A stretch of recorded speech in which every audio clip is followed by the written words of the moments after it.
Use your hands to pry open the bottom of the product.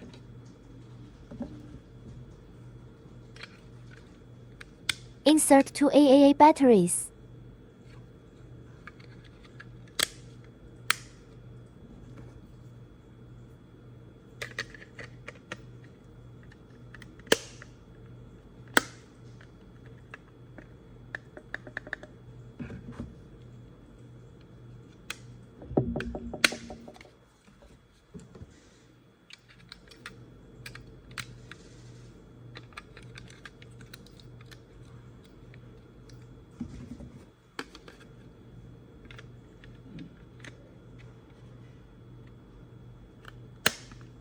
If the installation is successful, the indicator light will turn on when you press the button.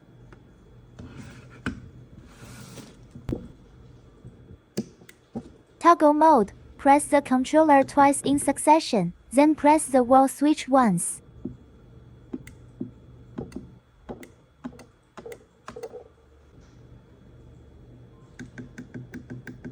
Clear code. Press the controller 8 times in a row.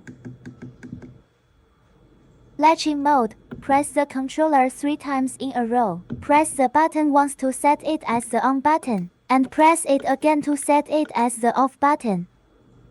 Momentary mode. Click the controller, click the wall switch. When you hold the switch, the light turns on. When you release it, the light turns off.